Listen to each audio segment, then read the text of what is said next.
Let's talk about healthy faith and toxic faith. What is the difference?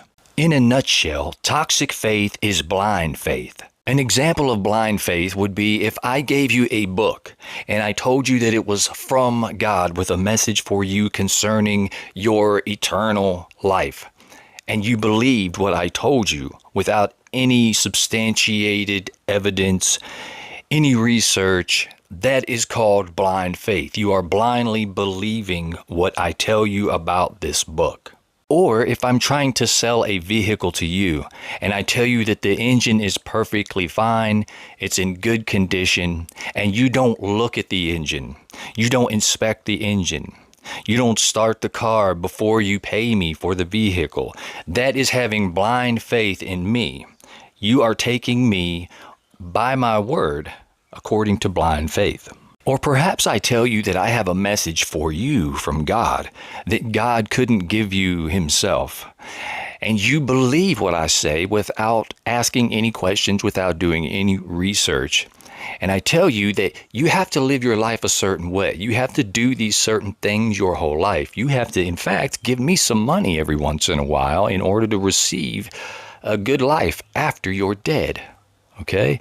And you do this. You spend the rest of your life obeying me and listening to what I have to say because of blind faith.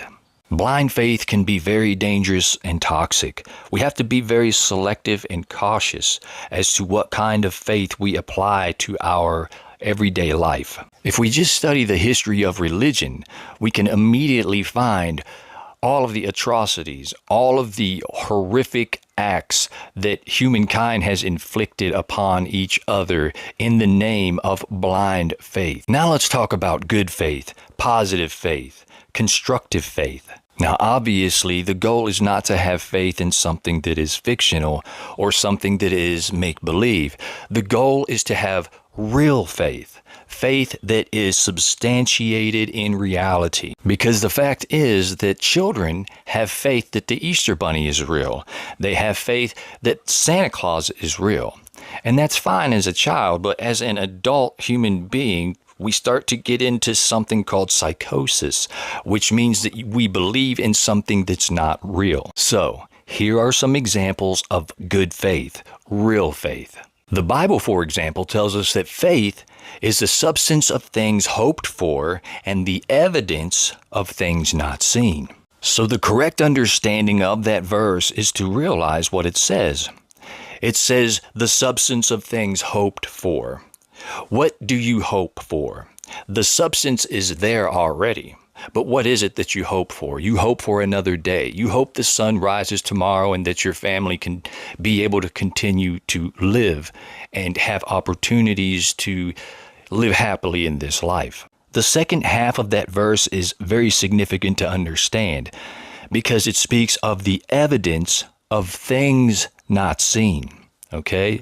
What does that mean? What it means is that even though tomorrow is not here yet, we have evidence that it will be because it has been for millions of years.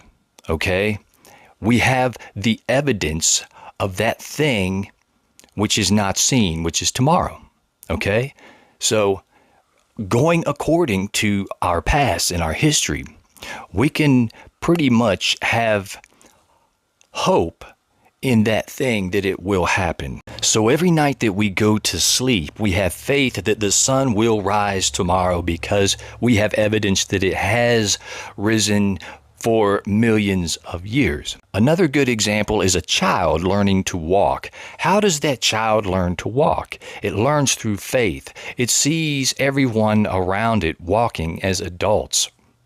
So the child has faith that it is one of them and that it is going to do the same things that those around it are doing.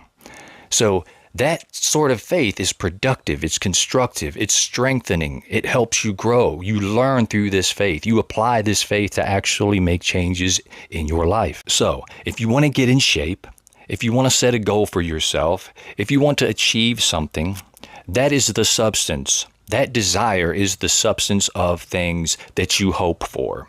Okay? That desire. The evidence of that thing which is not seen yet because you haven't put the work in, but the evidence is there. It's all around you. You can see people who have got in shape. You can learn from them. You can see people who have been successful in business and life. All you have to do is look around you, and the evidence is there. But it's not seen yet because you're not there yet. You see, this verse is simply talking about manifestation principles. It's literally breaking down the psychological principles of manifestation. So, if I tell you that snakes talk, donkeys talk, virgins give birth, people resurrect from the dead, there is absolutely no evidence to believe that any of that stuff happened, which would mean you would have to believe those things with blind faith. Now, when you tell people this stuff, they lash out at you with anger and violence. These are very deeply disturbed people. They have a lot of issues, and they will project those issues onto the world around them. These types of people forbid you ask questions. They forbid you use your critical thinking. All of the skills that are inherently, divinely placed in you, they forbid it. All of that power that you have at your hands, they forbid you to exercise those powers. They're like little minion gatekeepers that want to convince you to not ask any questions and to not use your critical thinking. They want you to blindly believe everything like they do. Something else I have faith in is that I'll die one day. Even though I'm not dead yet, I have the evidence of the thing that is not seen yet, because it happens all around us every day. But I also have the faith that I can live this life to the best of my ability until that day comes. I hope this has been edifying, or at least entertaining for someone. If you enjoy this content, please don't forget to like, comment, share, get this stuff in the algorithm. I truly appreciate it. Till next time, stay blessed.